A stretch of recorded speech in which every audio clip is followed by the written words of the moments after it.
Culiacán, la capital de Sinaloa, es un nombre que resuena en las historias del narcotráfico. Sus calles y barrios han sido testigos de enfrentamientos, persecuciones y ataques que han dejado huellas imborrables. Pero, incluso en una ciudad acostumbrada a la violencia, la noche de aquel ataque marcó un antes y un después. Un convoy armado irrumpió en un vecindario aparentemente tranquilo. El Destino, una residencia que, al amanecer, ya no era reconocible. Más de 200 disparos dejaron sus marcas en las paredes, vehículos y los alrededores de la propiedad, transformando el lugar en un campo de batalla. Este no fue un ataque cualquiera, fue un acto de brutalidad sin precedentes, con un mensaje que aún no está completamente claro. ¿Qué llevó a un grupo armado a desatar tal furia contra esta residencia? ¿Qué papel jugaba esta propiedad en el entramado criminal de la región? Mientras las investigaciones intentan encontrar respuestas, el barrio quedó marcado para siempre, no solo por los disparos, sino por la sensación de vulnerabilidad que se apoderó de sus habitantes. Esta es la historia de una noche que expuso, una vez más, las profundas cicatrices de un conflicto que parece no tener fin. Ubicada en un área conocida por su actividad residencial y comercial, la residencia que se convirtió en el epicentro del ataque parecía a primera vista un lugar más dentro del entramado urbano de Culiacán.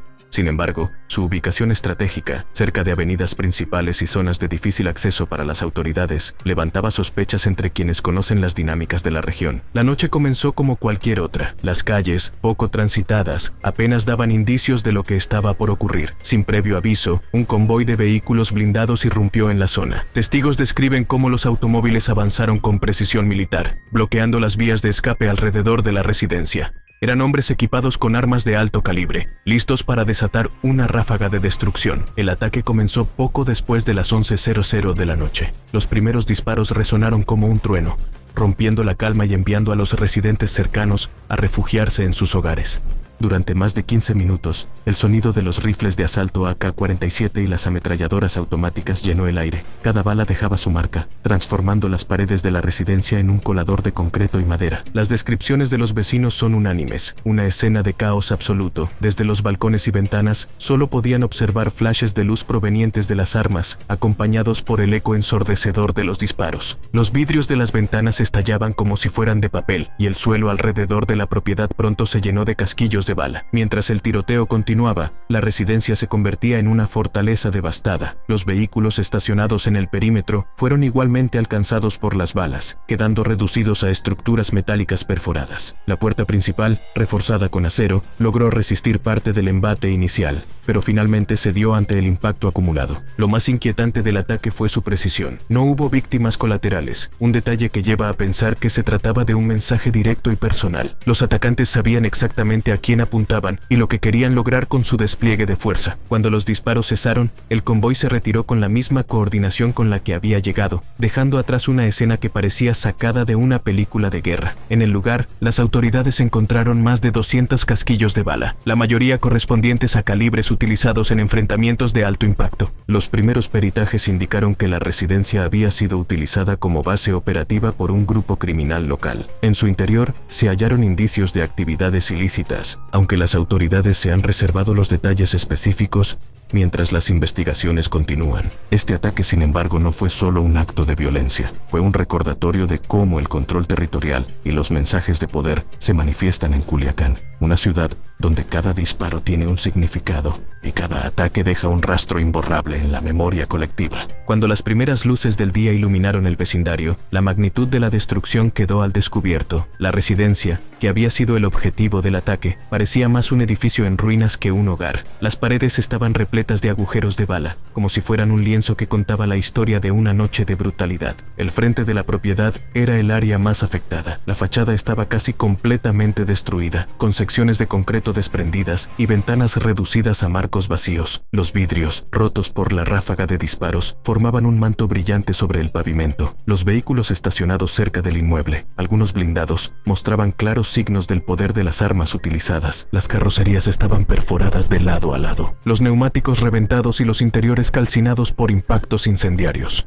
El interior de la residencia no estaba en mejores condiciones. Las habitaciones parecían haber sido sacudidas por una tormenta de metal. Los muebles estaban destrozados destrozados. Las paredes interiores mostraban marcas de proyectiles que las habían atravesado, y el suelo estaba cubierto de restos de escombros mezclados con casquillos de bala. Los peritos que inspeccionaron el lugar destacaron la precisión de los disparos, lo que indicaba que los atacantes buscaban no solo causar daño, sino también enviar un mensaje claro. Entre los objetos encontrados en el lugar, destacaban indicios que apuntaban a actividades ilícitas. Las autoridades identificaron compartimentos ocultos en las paredes, posiblemente diseñados para almacenar dinero, armas o sustancias ilegales. También hallaron sistemas de seguridad avanzados, como cámaras de vigilancia y puertas reforzadas, lo que sugería que la residencia era mucho más que un simple hogar. Las armas utilizadas en el ataque fueron otro punto clave en la escena. Según los especialistas, los daños eran consistentes con el uso de rifles de asalto de gran calibre y municiones perforantes, capaces de atravesar blindaje. Este detalle no solo evidencia el nivel de preparación del grupo armado, sino también el nivel de recursos con los que contaban.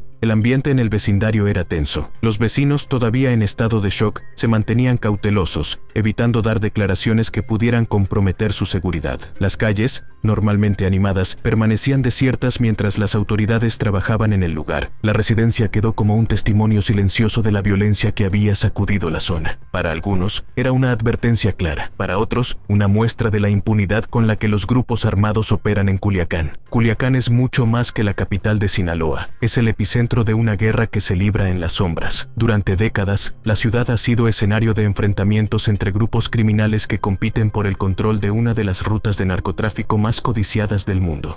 Este ataque, aunque devastador, no es un evento aislado, sino una pieza más en un tablero de estrategias y poder. La ubicación estratégica de Culiacán la convierte en un punto clave para las operaciones de los cárteles, con conexiones hacia el Pacífico y rutas terrestres que enlazan con Estados Unidos. La ciudad es un terreno disputado constantemente. Este tipo de ataques suele tener un objetivo claro: demostrar dominio sobre una zona o enviar un mensaje directo a rivales o traidores. En este contexto, la residencia atacada no era solo un hogar, sino un símbolo. Su destrucción fue un acto calculado para sembrar miedo y reafirmar el control territorial. Los especialistas señalan que estos ataques suelen tener repercusiones inmediatas, desencadenando una respuesta igual de violenta por parte del grupo afectado. Para la población, vivir en medio de esta guerra implica una constante incertidumbre. Los enfrentamientos, los ataques armados y las redadas son parte de la vida cotidiana, transformando barrios enteros en zonas de alta tensión. Aunque las autoridades trabajan para contener la situación, la realidad es que los grupos criminales operan con recursos y estrategias que muchas veces superan las capacidades del gobierno local. El ataque a la residencia no solo expone la brutalidad de los enfrentamientos, sino también las profundas raíces del conflicto. En Culiacán, la violencia es más que una herramienta. Es un lenguaje de poder que dicta las reglas en un territorio marcado por décadas de impunidad y lucha constante. El ataque a la residencia no solo ilustra la ferocidad del conflicto, sino también su sofisticación, la coordinación requerida para movilizar un convoy armado, atacar un objetivo específico y desaparecer antes de la llegada de las autoridades,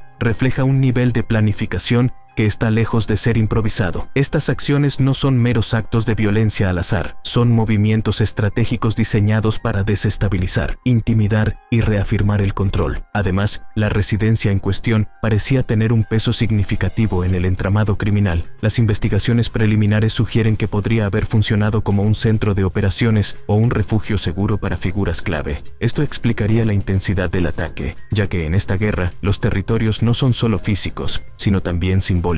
Mientras tanto, los ciudadanos de Culiacán siguen siendo espectadores atrapados en un conflicto que los afecta directamente. Para muchos, cada ataque es un recordatorio de que su seguridad depende no solo de las autoridades, sino también del equilibrio de poder entre los cárteles. En este ambiente, las tensiones no desaparecen, sino que evolucionan, dejando a la ciudad en un estado de alerta constante. El ataque que dejó una residencia con más de 200 impactos de bala es un episodio que marca, pero no define, la historia de Culiacán. Es un recordatorio de una guerra que no se detiene, de un conflicto que no conoce tregua. Pero más allá de la destrucción y el miedo, quedan muchas preguntas abiertas. ¿Quiénes eran los verdaderos responsables detrás de este ataque? ¿Qué papel jugaba esa residencia en la dinámica de poder de los grupos criminales? ¿Es este evento un presagio de una escalada mayor en la violencia que ya aqueja a la región? Mientras los habitantes intentan retomar su vida diaria, la sombra de este episodio persiste. ¿Cuáles serán las repercusiones para el barrio, para los rivales del grupo afectado y para las autoridades que deben responder a esta brutalidad?